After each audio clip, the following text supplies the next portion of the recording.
tree stand here over a little water hole. I'm in north central Spain, about 2 hours north of Madrid, hunting roe deer. Pretty much a typical whitetail setup, back home lock-on tree stand about 20 feet up. Got the water hole out here. There's not much water in the area. This is just open range area, just a pine forest. They're actually harvesting the sap. There's some open grasslands. But we have trail camera pictures of roe deer at this water hole because it's been warm, it's been in the 80s. This is just the end of July, which is the perfect time to roe deer hunt.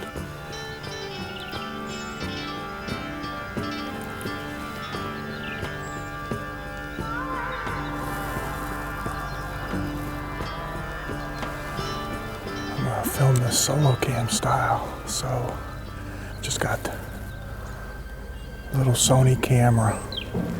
I'm just starting to get a little bit of traffic. There's a road out here. And I guess it's just getting close to quitting time. Everybody's gonna be driving the road going back to town.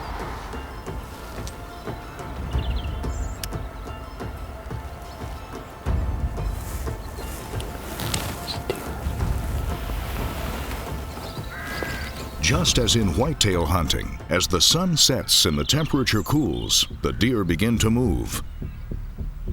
This small buck is headed to the water for a drink and seemingly comes in unafraid. Miranda is confident his setup will work.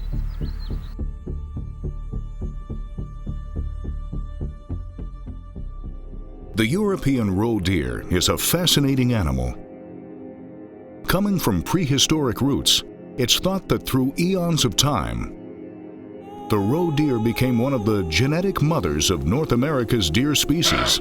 Explained by biologist Brian Murphy. If you look back at historical and archaeological records, we noted that the ancestors of the whitetail, in fact 3 different types of deer, made their way across the land bridge from Eurasia somewhere between 5 and 7 million years ago. And these 3 different types or even species of deer were very different, but the common whitetail shares some elements of each of those 3. One of those resembled pretty much today's modern roe deer, which you'll find in Europe. The other actually didn't have antlers at all in the males. They had large upper canine teeth, which is still common in a few species of deer in other parts of the world today. The third had somewhat palmated antlers, but similar in overall shape and configuration to some extent to modern whitetails. But the only genus, the basic group of deer that survived the millennia, was one called the Odocoleus, the hollow-toothed deer species. And that became the ancestor to the modern whitetail, the modern mule deer, and even the modern black-tailed deer.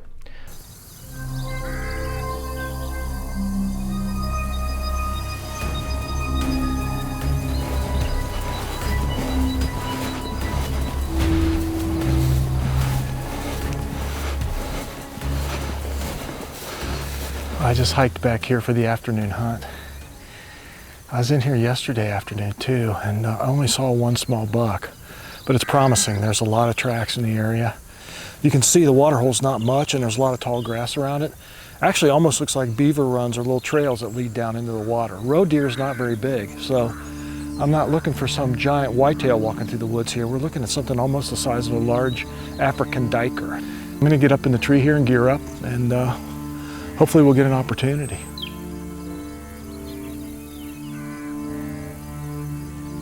Bow hunting's exciting for me. I love doing it. I love sitting in a tree stand. I'll sit there all day long and not see a deer and still go back the next day and do it all over again. But what's taken it to another level has been the solocam filming, to film my own hunt. It's such a challenge. It's so much multitasking. It's better than just bow hunting. It's that much more adrenaline when it all comes together, that much more rewarding.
Unbelievable. That was a nice roe deer buck. Pretty exciting. And especially solo cam filming because it's difficult. What a fantastic hunt. Well, I heard him go down. Let's scramble out of his tree. Let's go check him out. All right. Water hole's right here. And my arrow is right here. You can see that. Good blood. Perfect pass through. Giving him plenty of time. I heard him go down right over here. Let's go see him.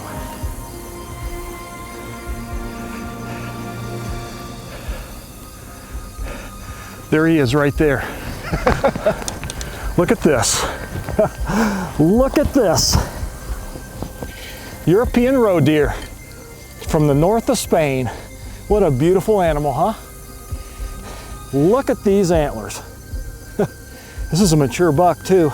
They usually have 3 on a side when they get mature and they get heavy bases, and this one's got gnarly bases to boot. Pretty exciting hunt. I'll tell you what, when you're in the tree, solo cam style with the camera, and you're gonna try to actually video the game and get the shot with a bow, it can be tough, and these little guys can be pretty spooky. I sat last night and only saw one small one, but that was at last light. So we were really fortunate today. I've never hunted roe deer, I've never seen them, and this is my first opportunity, and I got to get it all on video by myself. It's pretty exciting, but just a beautiful, beautiful animal.